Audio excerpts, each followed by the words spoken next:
So when you step up to a premium brand mouthpiece, you want something that has some soul and some personality to it, as opposed to some of the cookie cutter mouthpieces that are just kind of, they play well and they fit their target demographic well in their price range. But when you step up to a premium product, you want that unique feature. You want the kind of thing that's going to be a brand defining thing. And I think that this magical chamber, whatever's going on with this thing, is definitely one of them.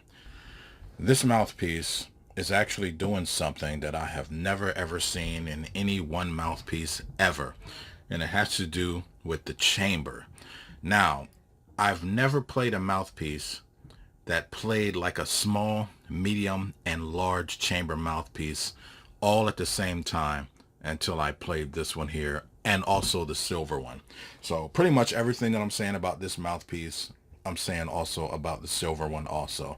They just had some slightly different kind of tonal characteristics. This mouthpiece has the best of a small, medium, and large chamber mouthpiece with none of the negative effects associated with it.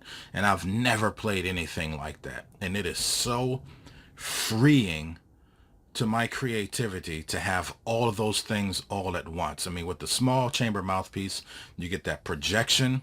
With the medium chamber mouthpiece, you get that ease of play. And with the large chamber mouthpiece, you get that fatness. And it's all in one with this mouthpiece. I completely forgot to even ask myself what kind of chamber I'm playing on when I was playing this mouthpiece.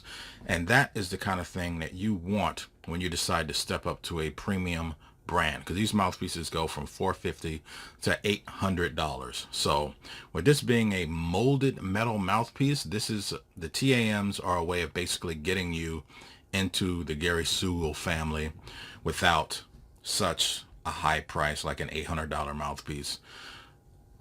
Because this is molded, I've never seen or even heard of anyone else trying to mold metal like this, but this thing just plays like an absolute champ. And so I want to recap on this mouthpiece and just talk about some things that I think separate this mouthpiece from pretty much everything else that's on the market.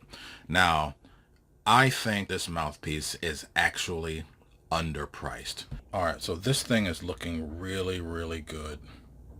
Let's take a look here. Let's take a look at this window or chin area here. You can see that's kind of thick. We also have our parallel mini tracks. And you can see we have a relatively aggressive baffle here. All right, so we definitely have this signature Gary SUGAL mouthpiece protector here. I always use my own, the Selmer one, so I'm going to use those. And as you can see here, we have this slotted ligature design. And it has right here the size, which is a 108. These mouthpieces, you definitely get a ligature. This one looks really, really good. I got some real high hopes. The tip is a little more open. All right, so let's get to playing this thing. Okay, here's the gold-plated one.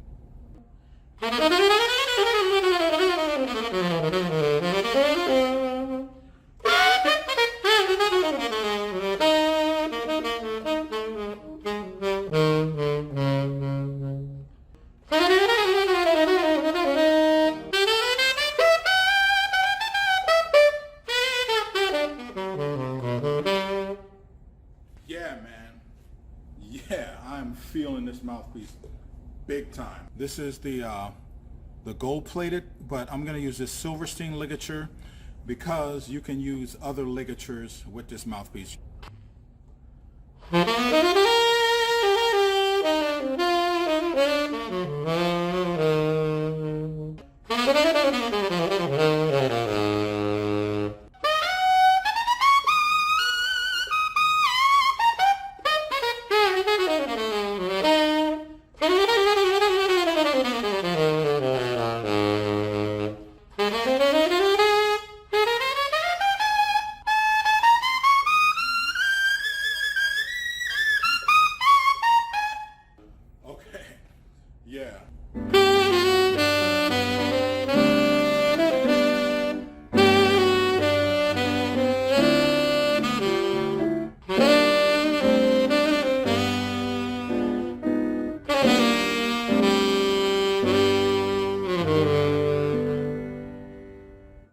the silver one with this silver ligature here.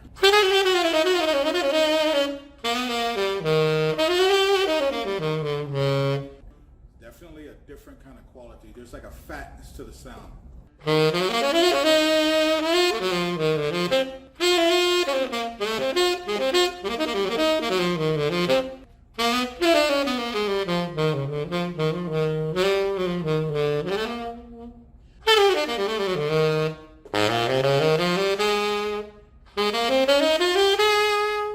Now, I feel like this mouthpiece is underpriced because not only do you get that, but you get some other features as well. Like for one, first thing you're going to notice is how heavy this mouthpiece is. And I've noticed this trend in saxophone playing now about adding mass, whether it be heavy neck screws or the weight braces that people are doing. If I'm going to add mass to the horn, the first place I want to do it is in the mouthpiece and in the neck. And you definitely can feel that there's that type of focus that you get from adding mass to a specific part of the horn. Okay, another thing I want to talk about is how well it does that Kirk Whalum thing. So as you can see here, it has these parallel mini tracks that are here.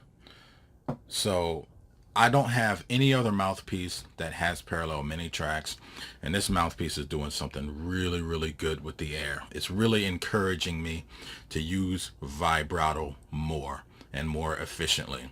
I've used more vibrato in the review of this mouthpiece than I have in any other one because it's right there. And in that middle thing that I talked about with the other mouthpiece, that's where I'm hearing the real kind of Kirk Whalum-y thing that's going on. So that's a win. So let me talk about this ligature, because here's something that I want to bring up. Now this ligature doesn't have the sparkly bit that's on the side, and personally I like that. This is a premium mouthpiece, and if somebody sees this from a distance, they know, hey, that's a Gary Sugal. I know that thing is expensive. I'd rather somebody just came up and asked me what I'm playing on, and of course I'm going to tell them. But these new TAMs are incredible. And let's say, you know, I like this one, but maybe I want to try the Michael Brecker one, but I need to sell this. So having an extra mouthpiece saver like this will preserve that signature Gary Sugal mouthpiece protector that you see that's on here. So for those of you who don't know, I recently did a mouthpiece review of one of the old T.A.M. mouthpieces because he's gone to such great lengths to change how these T.A.Ms are made, offering other things like this pouch here. I feel like the fair thing to do is to take that other video down. So that's fair to him for having made those kind of ground up changes to make sure that you wind up with a superior product. And it's fair to you because what if you only see the other video and you don't even know that this one exists with all the updates? You'll probably like the sound, and it's not fair to me because I really care about the integrity of my channel. I want somebody to be able to come here and get some high quality information about my objective opinion and my subjective opinion on what kind of mouthpiece you can pick up if something like this is to your liking. I also just want to reiterate the fact that I am not paid, sponsored, or endorsed by Gary Sugal in any way whatsoever. So I have no problem taking that other video down because it does not accurately represent where the company is now. And believe me when I tell you this, man, YouTubers do not take videos down unless they're forced to do so. But I got no problem with taking that video down.